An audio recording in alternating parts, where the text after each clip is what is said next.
On the 6th day of the month of May, in an early year of a decade not too long before our own, the human race suddenly encountered a deadly threat to its very existence.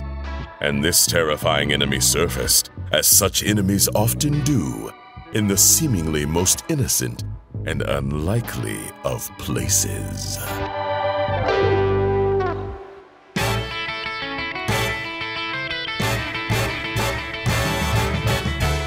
The WPA Theater wasn't much to look at. Situated on the second floor of a funky building in downtown New York, the venue sat nestled between a donut shop and a brothel. In 1981, the WPA's artistic director, Howard Ashman, sat across from a curly-haired puppeteer named Martin P. Robinson and told him all about a dilemma he faced with his new musical. The Giant Plant. He said, well, you know, it needs to eat the cast members one at a time until they're all gone, and then attack the audience and take over the world. And you know, and in the meantime, act, sing, dance, jive, and be a complete cast member. The odds were stacked against Howard Ashman when it came to Little Shop of Horrors. After writing 2 flop shows back to back, his attempt to turn a cheesy monster flick about a people-eating plant into a musical left many people skeptical. Was that even possible? Who would even watch it? Ashman needed to figure it out. This is the story of a campy little film that was meant to be forgotten, of a low-budget theater company's attempt to create something fun, and of a show that changed everyone's lives forever. But above all else, this is the story of 4 very hungry puppets. This is the origin of Audrey 2.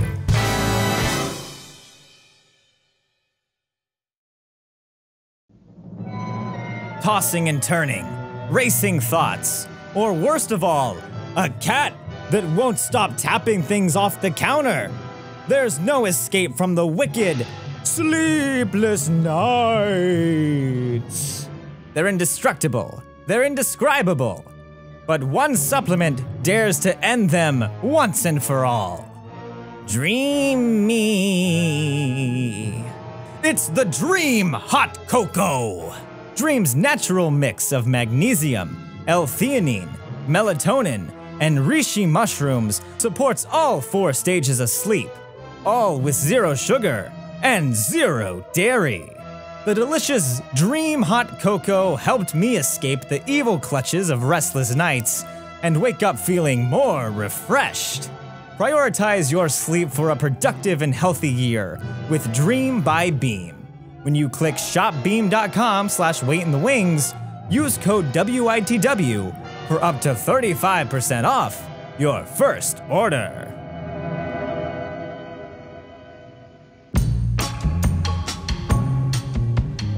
It's easy to look back on the 50s and 60s as a time of dapper suits, chain smoking, and howdy doody.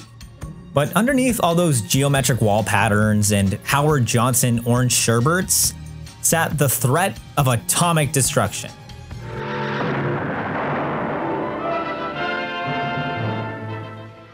From Frankenstein to King Kong, moviegoers have always loved a good monster movie. However, unlike those complex Depression-era monsters, the nuclear monsters of the 50s and 60s were much more basic. If you're driving a lonely road, you're as good as dead.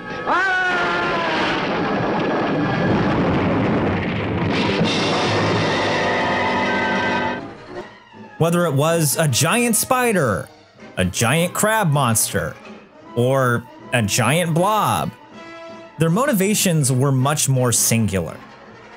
They existed to eat. Thirsting for lover's blood. These films weren't exactly supposed to be high-class art. People just wanted to escape. 1960s monster movies weren't meant to be remembered. Especially not The Little Shop of Horrors. Unlike blockbuster films at the time, which cost a bunch of money and took a lot of time to shoot, legend says that director Roger Corman shot the whole thing on a shoestring budget in just 2 days. Okay, the original Roger Corman film called The Little Shop of Horrors was made either on a bet or a challenge. He kind of changed his story based on the occasion and the audience, but somehow or other he wanted to see if he could make the cheapest, fastest film possible. That was the basic idea. Hi, I'm Adam Abraham. I'm a writer and historian and the author of Attack of the Monster Musical, a cultural history of the Little Shop of Horrors. Nicknamed the King of Cult, Corman originally considered making a horror film about cannibalism. But getting the studios to sign off on a movie about humans eating humans was a big ask. However, a plant eating humans was a-okay. Set up in the old Charlie Chaplin studios on an empty set left over from a different movie, Corman and his team spent 2 days and 2 nights filming The Passionate People Eater, which would later be retitled The Little Shop of Horrors. The film follows Seymour Krelborn, a struggling Skid Row flower shop employee with no spatial awareness, who grows a strange and unusual plant. The plant, named Audrey Jr. after a coworker Seymour had a crush on, instantly increases the flower shop's sales. Unfortunately, it can only stay alive if it eats human beings. I don't make the rules. For 65 unhinged minutes, Seymour commits 3 accidental murders and feeds the victims to Audrey Jr. As Audrey Jr. grows, so does her appetite. Feed me! Who said that? You said that. You said that. Feed me! This is a low-budget movie, and you can see it. You know, the actors wear their own clothing. It's meant to make a buck and be forgotten, and here we are years later. Mainly because one person saw the movie and remembered it, and that was Howard Ashman. Though it quickly disappeared after its release, the movie found new life in the mid-1960s, when Roger Corman sold the television rights. Little Shop became a cult classic, once it made its way onto TV screens via the horror movie host Ghoulardi. So Howard Ashman, 14 years old, is watching the late night horror movies. He sees this thing. It's black and white, it's dirt cheap, and Ashman thinks this is brilliant. This is the most clever and insightful movie I've ever seen. Much like Ashman, Martin P. Robinson grew up with Friday night Ghoulardi screenings of The Little Shop of Horrors, often sketching Audrey Jr. with the help of his dad's Maxwell House coffee tins. Nearly 20 years later, sitting across from Ashman on the WPA stage, the two fans of this corny B-movie spitballed how to bring Audrey Jr., renamed Audrey 2 for the musical, to life on stage. But it wasn't their love of carnivorous plants that brought them together, or even Robinson's impressive resume in the puppet sphere.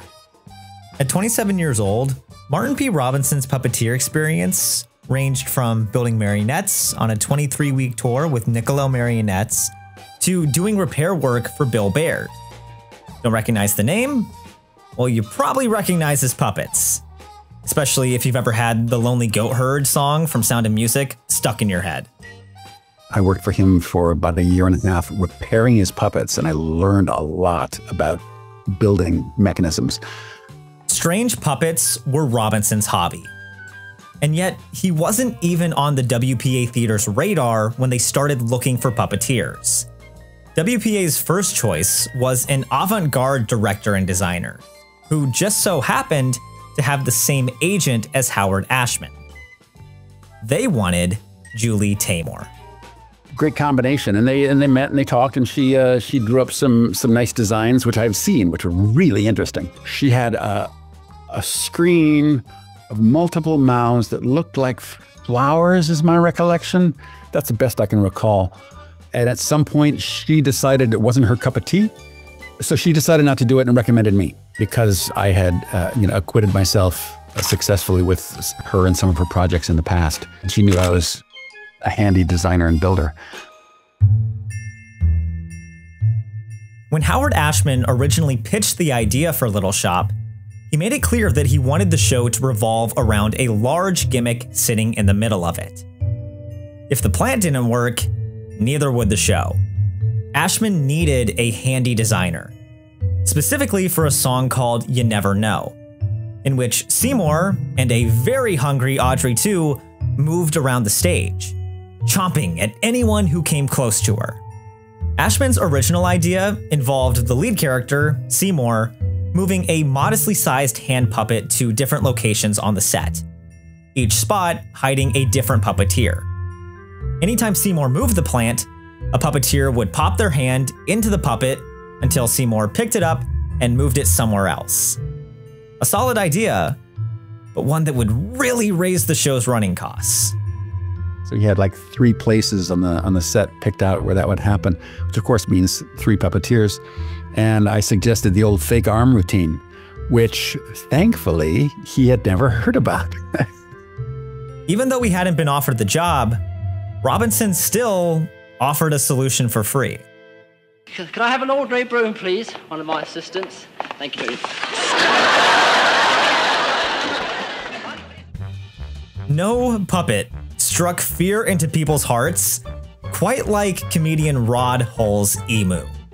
A popular act in Australia in the 1970s, Hull used a fake arm in a jacket to cradle this big emu puppet, while using his real arm to wreak havoc with it. He's on the Carson show. And Carson says something about, oh, well, but Emu is just a puppet, right? And Emu gives him this long, dirty look and then grabs Johnny by the back of the head and slams his head into the desk. That might have been where I picked up the fake arm routine. I don't know. That's my best guess. Just like that, Robinson solved Ashman's weeks-long problem in a matter of minutes. Ashman wanted him to design the puppets for the show. Despite an exciting chat, Robinson wasn't so sure. He'd just gotten a new job. And after going broke a couple years prior, he hesitated to take on a side gig that only paid a grand total of $350 for months of work. He told Ashman he needed to think about it and left the WPA theater. A lot was riding on Little Shop. Even though the WPA was microscopic compared to the colossal Broadway theaters, its reputation was far from it. Named in honor of President Franklin D. Roosevelt's Works Progress Administration, the nonprofit WPA Theater enjoyed a string of successful revivals and new works throughout the 1970s. That is, until the New York Fire Department condemned the building. A few years later, a new admin team made up of Kyle Rennick, Stuart White, and Howard Ashman converted a beat-up loft in the Lower East Side of New York into a 98-seat theater dedicated to staging forgotten classics and bold new works. As Rennick stated in a Playbill article, "We have a standing joke that WPA stands for We'll Produce Anything." But things weren't quite working out how Howard Ashman had hoped, especially when it came to his new collaboration. The first time Ashman met composer Alan Menken, he strolled into Menken's Manhattan Plaza apartment wearing a bomber jacket and smoking a cigarette. Defensive at first, the two eventually connected over the deeper themes of God Bless You, Mr. Rosewater, a Kurt Vonnegut novel the two planned to turn into a musical. Specifically, the duo bonded over the idea that the world was full of poor, forgotten people who needed someone to champion them. It's not even the best Vonnegut novel. Kurt Vonnegut wrote Cat's Cradle and Slaughterhouse-Five, but to some extent, Ashman knew almost intuitively, if you're going to adapt something, don't adapt a work that's really good. And the show was, well received at the WPA. It's not really a commercial endeavor, but it's looking pretty good. So I think we can move this to an off-Broadway house and now make money. But the move to an off-Broadway theater didn't pay off the way WPA hoped. Once a cute and spunky production downtown, the bigger theater robbed the show of its intimacy. The musical represented the first collaboration for Alan Menken and Howard Ashman, but it also represented their first commercial failure. Depressed over the production, Ashman decided whatever show he worked on next needed to be fun. That's when he thought back to the wacky little film he worshipped as a kid, The Little Shop of Horrors. Wanting to gauge interest in the idea of turning the movie into a musical, Ashman set up a screening at his sister's apartment with a couple of friends and his agent. As one friend recalled in Attack of the Monster musical, "We all just thought it was awful, and even told Ashman, 'You're crazy, don't do this.'" His agent was even more to the point. She told Ashman he was out of his mind. Still, undeterred from the negative reaction, Ashman reached out to director Roger Corman to ask for the rights to turn The Little Shop of Horrors into a musical. However, what Ashman didn't know was that the movie was already public domain.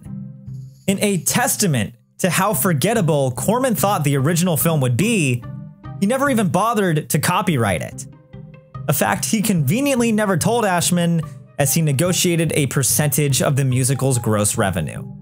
Not wanting to see him experience the pain of another flop, Ashman's sister told him it seemed like a bad idea, especially when it came to presenting the plant on stage. Her worries grew when Ashman uttered, "Are you familiar with the Muppets?" Miss Piggy was popular at that time, and there was this phenomenon going on that I noticed of this inanimate object holding a great fascination for people. This inanimate thing having this personality that was clear and present and that people responded to and liked. And I thought, wouldn't it be fun to make the monster in a monster musical a puppet?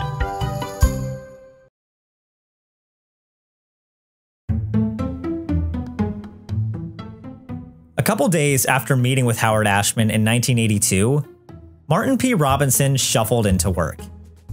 Suddenly, a man with an equally impressive mane of hair introduced himself. It was Alan Menken. As luck would have it, he'd written a song for Martin P. Robinson's new job, Sesame Street. Robinson operated and voiced Mr. Snuffleupagus. Wasting no time at all, Menken eagerly asked Robinson if he was going to do Little Shop. The puppeteer had been on the fence, but Menken's sheer enthusiasm won him over. Even though Robinson had gone broke in the past over wild experimental theater projects, he ultimately decided to do it. Well, this is kind of an unusual type fly trap. That is a possibility. It may never eat again. I don't see how it could get any bigger. Then you think it don't need any more flies? Yeah. According to some random plant forum I found online, a Venus flytrap typically eats 4 times before they're fully grown. The same could be said for Audrey too. I loved the original Corman film, which was feed me, shut up and feed me. It was a thing like this. It was always, clam-like like this, and it got, bigger and bigger. So I really wanted that odd shape because, that was Little Shop of Horrors to me. I wanted to keep a certain amount of those aspects that I had fallen in love with as a kid when I saw it in the early 60s. Unlike Julie Taymor's puppet with multiple mouths, Robinson decided to focus on a single pod, concocting 4 variations that grew throughout the show. As if creating 4 puppets of various sizes wasn't difficult enough, Robinson also needed to find 4 different ways for puppeteers to operate them. Using his newly acquired Sesame Street money, Martin P. Robinson spent $2,000 of his own dollars on supplies to build each puppet from scratch. I was making the puppets in my apartment, which was a tiny little railroad apartment on 17th Street with the tub in the kitchen and a tiny little room that I built a loft in so I could have a tiny little shop down below and a sleeping place above. But I just took the whole apartment over. My girlfriend had gone up to school, to university, and I had I could destroy the place at my will. It was just like like a bomb had gone off in the place. My girlfriend came back from school, and I'd been dyeing interior mouth cloth in the tub, and it was just red paint everywhere. And she thought, you know, it looked like a murder house in there. But she was kind. Though the technical side of the puppets changed with each pod, Audrey 2 still needed a distinct look that carried through each variation. Inspired by an orchid he saw a picture of, Robinson envisioned Audrey 2 with a range of yellow greens, dark greens, and magentas. When it came to the actual shape of the puppet, Robinson drew inspiration from the most obvious of places. Do you know what milkweed is? You've never seen milkweed? Milkweed is a wild plant. It's the reason the monarch butterflies are poisonous, because they eat milkweed. And milkweeds have the prettiest seed pods. I just love them so much. And they open up, you know, and then all this fluff comes out. Audrey is very much based on a milkweed seed pod.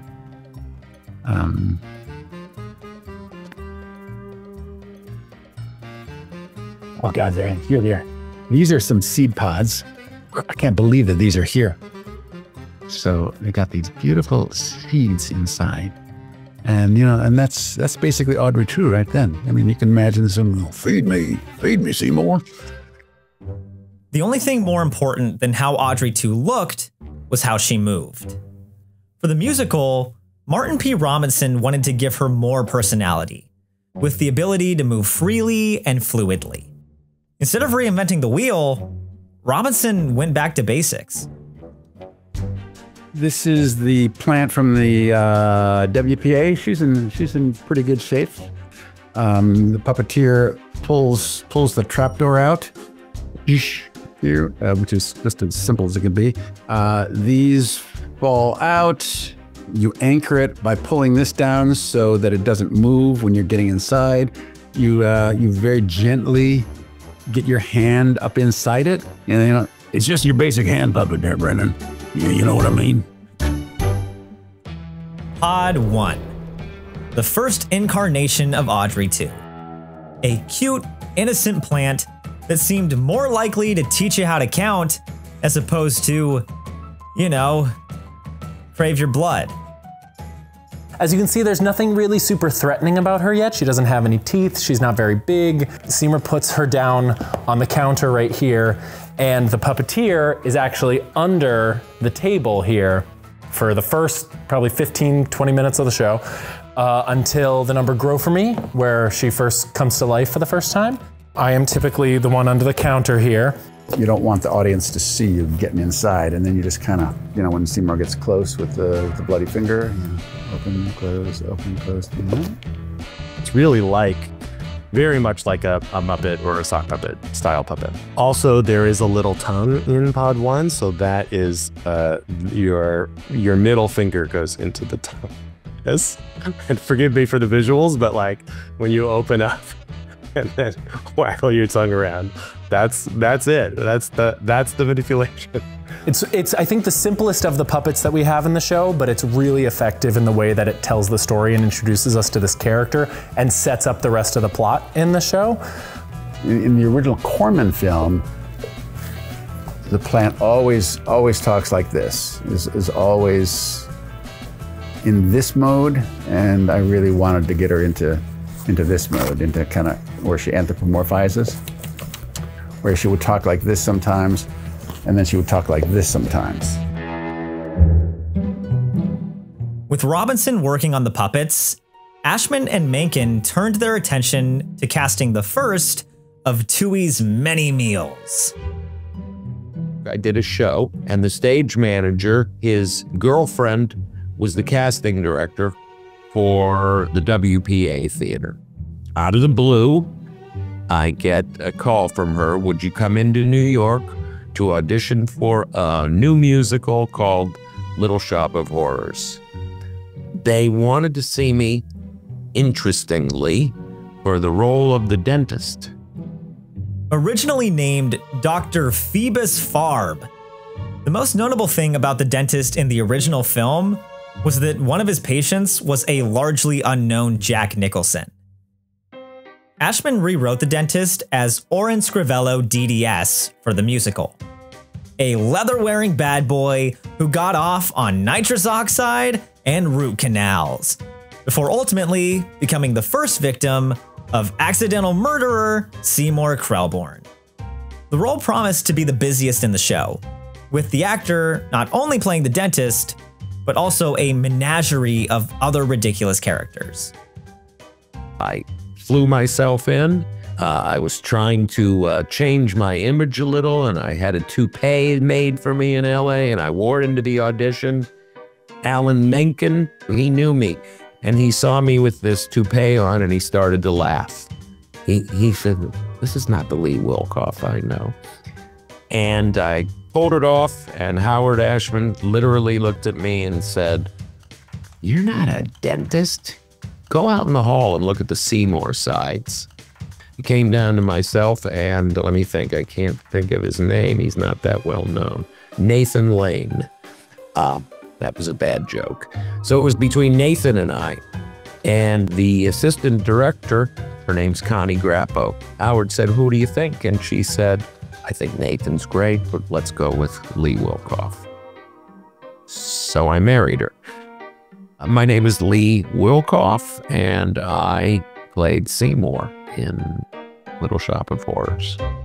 As a kid, Lee Wilkof loved puppets of all shapes and sizes. Ventriloquist dummies, marionettes, hand puppets. One could say this knowledge came in handy for Little Shop of Horrors. Mirroring the original film, Seymour's strange and unusual plant causes the shop and Seymour's popularity to bloom. Feeding off the blood from his fingers, Audrey Jr. starts to grow and develop a mind of its own. Unlike the other pods, which were operated by Martin P. Robinson, the responsibility of Pod 2 rested solely in the hands of Lee Wilkof. Or rather, the hand. Pod 2. This one would be a lot feistier than Pod 1, as it tried to eat everything and everyone in sight.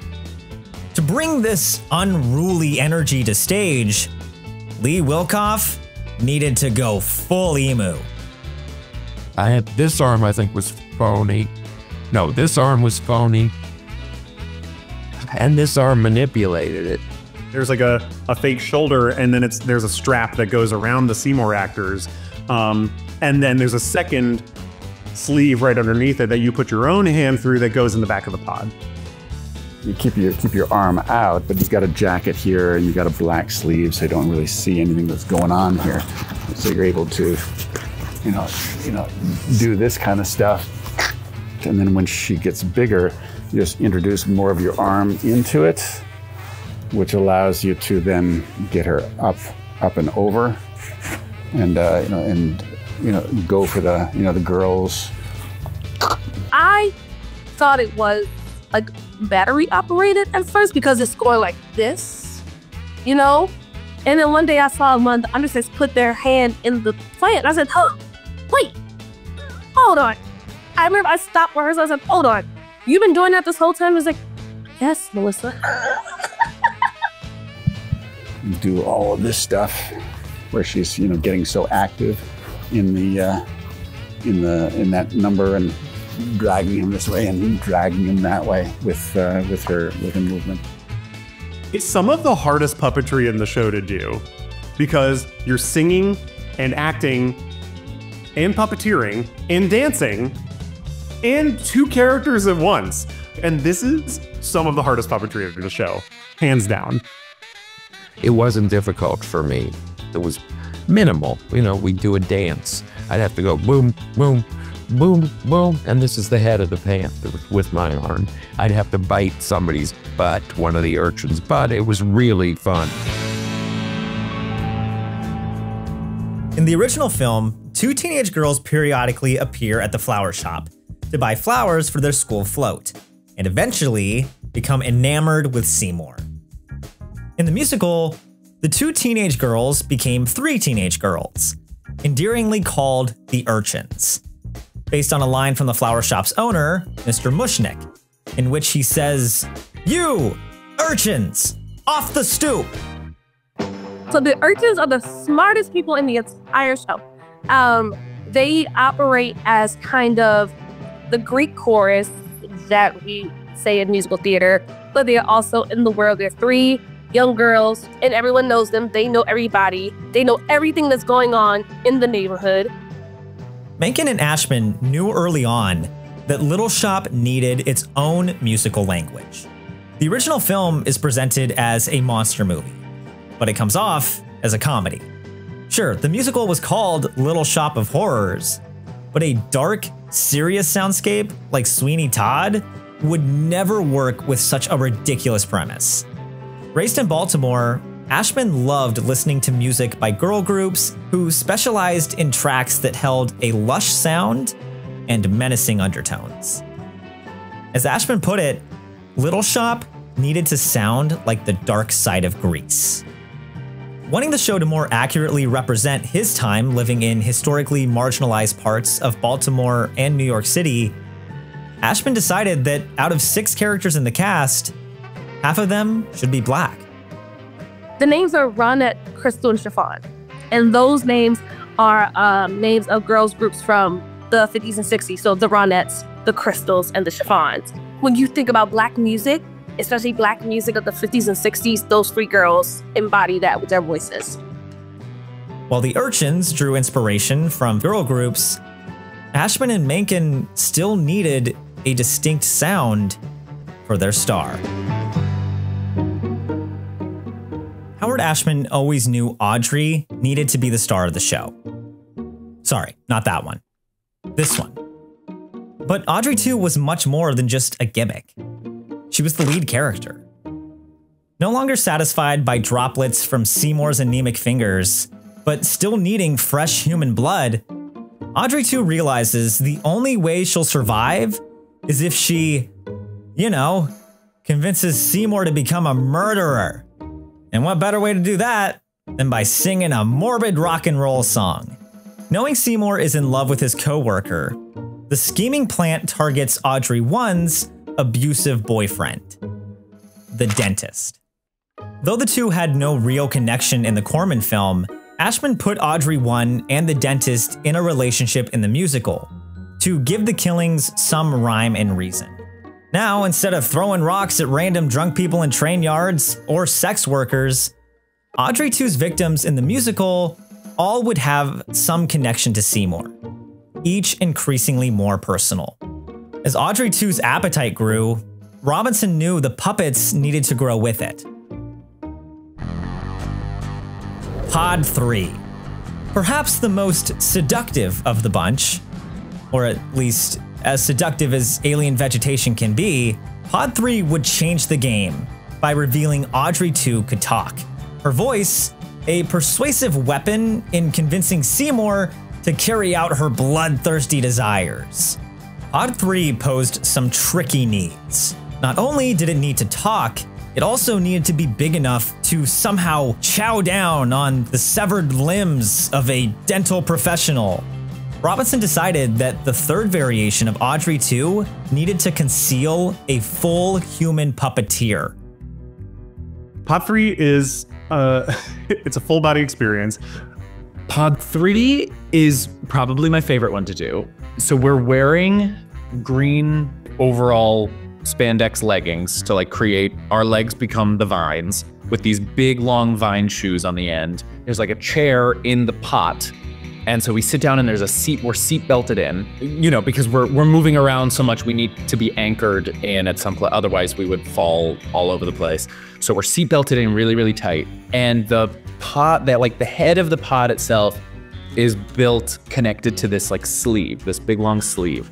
And they lower it over our heads. So we're fully encased. And then eventually we come alive and we're kind of in this uncomfortable position where we have it over our heads and we're talking like this. And eventually we kick out our legs, but it's a lot of core work and we're twisted stage left to talk to Seymour. This is the Pod 3 pose. The performer, your puppeteer, has the top jaw in one hand and the bottom jaw in the lower hand like this. And, and it's still just this big talking clam, but you're able to rotate it on your, on your body so that it can talk this way, it can talk upside down, it can talk this way. It had all those capabilities.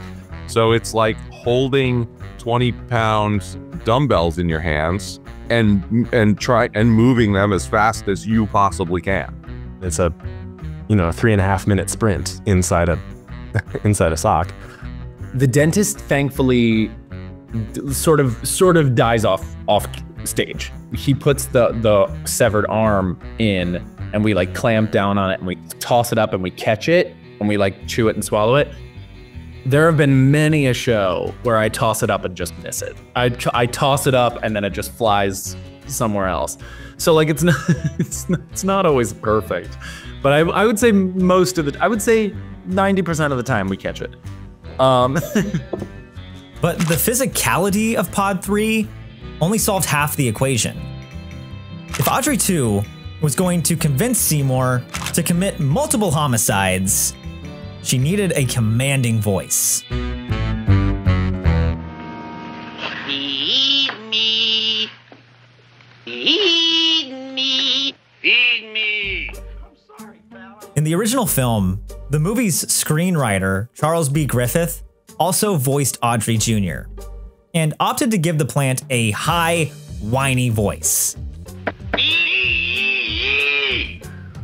Accustomed to simultaneously operating and voicing the mammoth Mr. Snuffleupagus puppet, Martin P. Robinson tried his hardest to convince Ashman he could do the same with Audrey too. Yeah, I wanted to do the voice. I took voice lessons. I hired a vocal teacher, and I went and I practiced all those songs, and I made a pitch to Howard saying, put a microphone on me inside there. I can do the voice from inside the plant. And I auditioned to the extent of my ability. I remember he kind of did it when I used to. If I was casting this part as Nosferatu, I would cast you in an instant. That was so good. My vision for it is blues. I want that big blues voice. Unlike Charles B. Griffith's approach in the original film, Ashman and Menken wanted Audrey 2 to have a deep, New Orleans, funky kind of sound for the musical. Enter Ron Taylor. We went to school together. We were classmates at the academy. But back then he was known as Sugar Bear. So I knew him as Sugar Bear, and then this guy comes in and said, where do I know this guy from? Ron Taylor? I don't know Ron Taylor. And after second or third time, I said, Sugar Bear? Yeah, they used to call me Sugar Bear. And Ron Taylor was just, it was a force of nature and just the most beautiful, loved his voice, loved his rendition. Adoption paper? Look, you're a plant, an inanimate object. Does this look inanimate to you, punk? If I can talk and I can move, who's to say I can't do anything I want? Taylor's powerful voice introduced a whole new dimension to Audrey 2, but it also introduced a complex collaboration with Martin P. Robinson. Robinson, working the puppets on stage, needed to sync up his movements perfectly with Ron Taylor, who was using a microphone backstage. The actor or actress playing Audrey 2, we don't see them, but they have to be able to act, and they have to be able to bring menace to their performance. Because if Audrey 2 isn't menacing, we're cooked. Her vocal abilities have such range, and she has so many different tones and different pitches that she emits, that I think it's a real, it's a real challenge vocally. I use the idea of the fact that my voice is deep to be something that represents like something that's far away.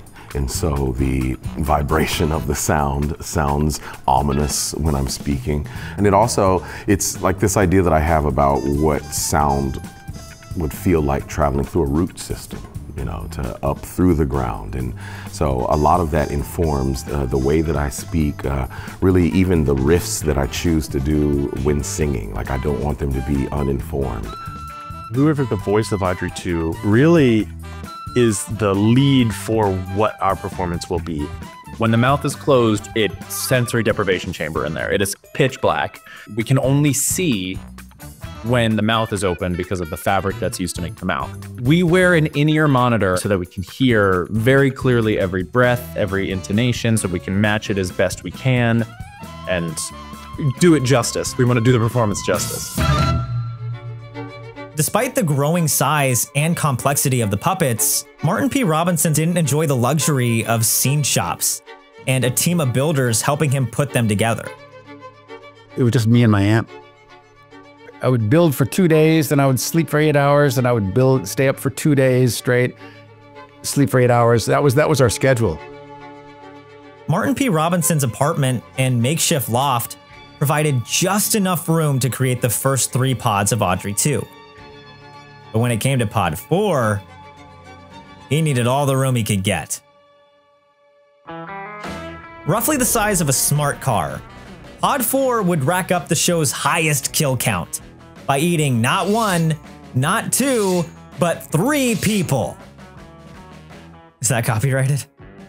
Pod 4 was the simplest of all of them in a way. I mean, the only thing that made it difficult was that it was big. And it had to be light. The original one was made out of what a plastic milk carton would be made out of, you know, and then foamed. And it was pretty good stuff. It was pretty structurally sound. To operate pod 4, Robinson would enter the pod via a hole in the bottom. And then, concealed by a skirt with vines, he'd stand and lift up the puppet via a bar on the upper jaw and a strap on the lower one. Then when you get in, there's all these straps that you kind of wrap yourself in, and the back of your head kind of rests on the inside of the upper jaw, so that when you stand up, you're using these straps to lift up the whole puppet and kind of hold everything. You were in a position like this, or usually like this, because I'm very careful of my knees. So you're lip syncing here, and you know, and shifting on the balls of your feet to turn her. By lifting her up here, you turn, you set her down.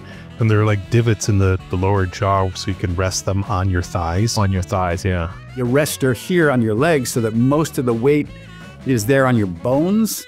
And then you're able to, you'll do this lipsy thing here with this big, fairly light pod, but because you're right in the center of balance, you can hold something that's balanced. And that's all she was. It was just as simple as can be. Nothing could go wrong. It's a monster. It's crazy that Marty and all of those puppeteers back in the 80s did it for so long. Robinson was no stranger to operating huge puppets. But looking at pod 4 in the WPA theater, his first crack looked way bigger than he envisioned. There was no way this thing would fit on the set. Standing in a haze of hot glue, Robinson realized he made a mistake. His measurements were off. Way off. He accidentally created a puppet that was quadruple the size it was meant to be. Grabbing an electric carving knife, Robinson spent hours hacking away at the puppet to bring it down to a much more manageable 6 feet in height. Where's the carving knife? It's in my carving knife place. This is the actual, God, I don't think I've even replaced the blade since then. Like that. That's perfect for cutting foam. After I had the debacle of making it too big, actually see all this crap that's on the floor? That's all stuff that I carved out of the one that was too big and when I got her into this shape. As you can see, it was mayhem in there. Just a horrible mess. I don't know how Edward was able to do anything with me taking over all that space. Given the sheer size of the pod, Robinson could only work on the puppet on the WPA stage, meaning he'd often have to stop the process during the auditions. One day, unable to work on the puppet, he decided to sit in on auditions for Audrey 1, Seymour's love interest. Several girls auditioned, but the standout was an actress named Ellen Green. Initially skeptical of the show's premise, Green had listened to a demo track for the song Somewhere That's Green while standing in the unemployment line. Moved by the song, in which Audrey paints a picture of her dream life off Skid Row, complete with an enormous 12-inch screen TV, Green started to cry. I love that song. It shows the child woman, it shows her dreams and her aspirations, and there's an enormous amount of humor on top, and it's a lot of giggles. But underneath, there's this wonderful, that edge and the depth. Audrey is not just two-dimensional. She is, has a lot of meat to her. A few days later, she asked to sing the number for Howard Ashman and Alan Menken at the WPA Theater. She got the part. Even though Robinson brought the size down significantly, Pod 4 was still way bigger than the others. For one main reason. It needed to swallow people whole. Each one is a little bit different. Mushnik gets fed, he steps in with his feet and then gets on his knees and goes down, and then we chomp on him. The walls of the shop close right after that, so we can just open up and he gets out. When Seymour gets fed, he dives in head first. It was huge inside. I had to duck down immediately getting in it, but I didn't a couple times, and it had a bar that a metal bar, and it hit me in the head a few times. And I would go, God, Marty, and he'd say, shut up. He would say it a few times. You know, you'd tip forward, the thing opens up literally to that wide open. Puppeteer, of course, is hidden behind the scrim at that point. So we have this red fabric that hangs at the back of the mouth that's like acting as the back of her throat, and also is it's masking Noel. So we're standing in the pod, and our legs are as wide as they can be based on the physical limitations of the space in the puppet. There's a little opening in the fabric that's hopefully not super noticeable to the audience, but there's this little sort of cavity that they can sort of go in. There's a little bit of bungee cord here to allow it to like close shut, so it's not as noticeable. And then right behind, I'm just gonna lift up, I'm gonna show the man behind that Noel is right there. So everybody who gets eaten gets to pass through a puppeteer's legs.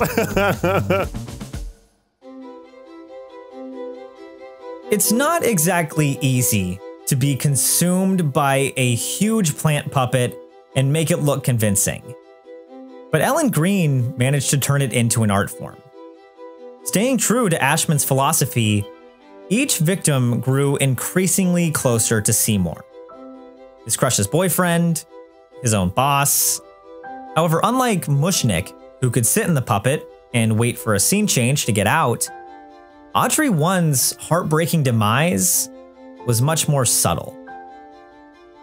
The way that Ellen Green did it was just beautiful. I mean, Seymour would, lay her in, and then she would hook her legs around the back of my calves, and then kind of draw herself in while her hand was, slowly going in, and I'm slowly closing it along with the music until the hand just goes in, and I just as I'm closing and putting the lips together, and then she would very very gently slide out the back into the and make her exit.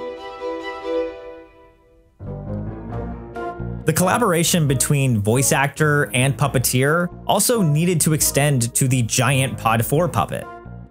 So what I like is the double talk like this, as opposed to what you get a lot of times when you're just lifting, if you know, they rest this part on the floor, and then you get this, you know, the flappy top part. I wanted it to be top and bottom. This design is slightly different from the original version Off-Broadway that Marty Robinson designed. This is adapted from a design that the Monkey Boys had done. Whenever you guys are ready. Going up. Here she is. So you're allowed to fully stand up inside. There's one puppeteer in front, which is Noel, and Noel is putting her focus places and allows her to lip sync. On the back, there is a counterweight, which is what Weston is operating right now, and helping put some pressure on that counterweight relieves some of the weight of this off of Noel's shoulders so he can have more freedom of movement. So I'm inside, and this is why I'm wearing the padding, because how she's inside this rests on the puppeteer's shoulders, and this is against the puppeteer's chest, and this lower one is how you open and close her mouth. So when you're in position, you get underneath, and then a puppeteer like Weston is in back on the boom, and when it's time to come up, we come up. Then you have the flexibility to actually have her talk, which is like doing bicep curls constantly in order to say something. He's got your number now. He knows just what you've done. You got no place to hide. You got nowhere to run. He knows your life of crime. I think it's supper time. Yeah. Building 4 wildly elaborate puppets took a lot of time. At least a lot more time than Martin P. Robinson envisioned. You know, I was fiddling with the, I was not planning my time well. I don't know, but my memory around that time is pretty fuzzy because I wasn't really sleeping and I was obsessed and, you know, and under the clock. It was a kind of a difficult rehearsal period. The plant took up a great deal of time the closer we would get. That became very time-consuming, as it should have been. Getting the puppets ready for Little Shop's opening night was a lot like Corman's mad dash to make the film. As the audiences waited to enter the WPA Theater on May 6th, 1982, a sleep-deprived Martin P. Robinson raced through the venue, putting the final touches on the puppets. After rapidly making root booties to cover the actors' feet during the final number so their shoes didn't show, he dragged himself under a windowsill to operate Pod 1. What happened next was a sleep-deprived blur of doo-wop and body parts. People sang, people laughed, people were swallowed whole. For the final number, the actors, operating puppets made from molds of their faces and wearing the root booties Robinson made last minute, surrounded Pod 4. While singing, "Don't feed the plants, don't feed the plants." Once they hit their last note, a bunch of boxes rigged to the ceiling sprung open, dropping green vines directly into the audience. Boom, and they drop down. Literally, if you're tall enough in your seat, they hit you in the head. And it scared the shit out of people. Every night, screams. Sometimes people ran out of the theater. You know, there are people that are highly sensitive, so they ran out of the theater. With the failure of God Bless You, Mr. Rosewater, and another show called Real Life Funnies still fresh in their memories, as well as the skepticism of friends, family, and agents, the entire cast and creative team of Little Shop of Horrors took a huge risk. However, just 8 months after Ashman and Menken started writing the show, it became one of the hottest tickets in town and played to standing ovations every night. 3 weeks after opening, and just 1 week before its scheduled last performance, a review for the show appeared in the New York Times that read, "A cactus owns Little Shop of Horrors." The plant is the star of the show. People were like blown away. It sang, it danced, the whole thing just clearly sucked people in.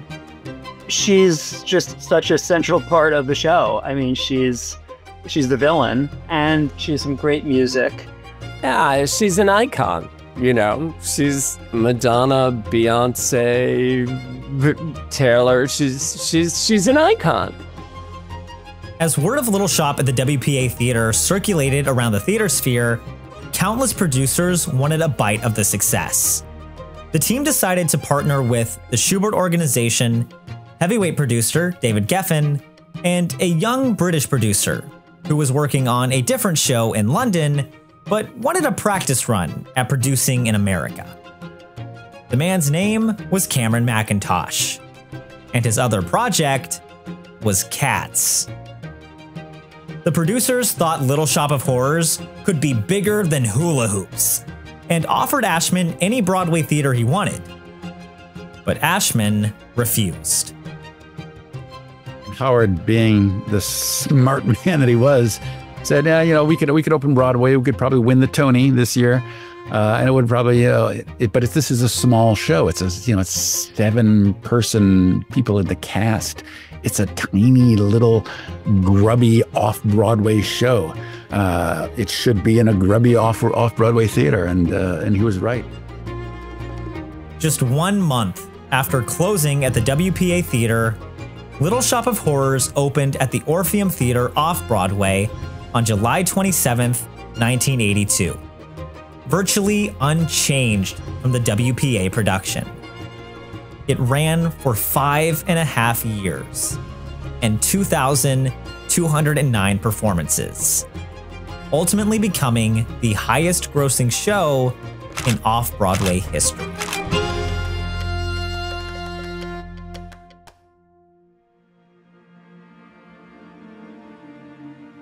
Nobody thought Little Shop would be a success. And why should they have? It was a musical based on a cheesy B-movie that was shot in 2 days on a leftover set. However, just like Seymour, everyone involved with the show made a choice to buy into this small little seed of an idea. And it changed their lives forever. From off-Broadway to film to on-Broadway to the 2019 revival, Little Shop of Horrors continued to grow and change. But those are stories for a different time. Even though Howard Ashman and Alan Menken never worked on another stage musical together, the two revolutionized Disney animation with their work on films like Beauty and the Beast, Aladdin, and The Little Mermaid, affectionately referring to Ariel's song Part of Your World as somewhere that's wet. And as I said, I met the assistant director, and we ultimately got married, and we've been together 42 years. Just had a granddaughter. I mean, my whole life was changed because of that show. It changed my career, and it changed more importantly, my life. And I'm still talking about it occasionally. You know, there's some things that happen in your life. You can look back and say, "Oh, if that hadn't happened, I might be doing this, or I might be doing that." You know, you can kind of see what your path might have been without that. I have no idea, not a clue, what my life would have been, you know, had I not, you know, gone in and met with Howard and done that show, and I would be an entirely different person, and I don't know. Anyway, it was that life-changing, frankly. Some people regard Little Shop of Horrors as the perfect musical. The songs are catchy, the characters are relatable, and the story is wildly entertaining. But the key to Little Shop's success was always Audrey too.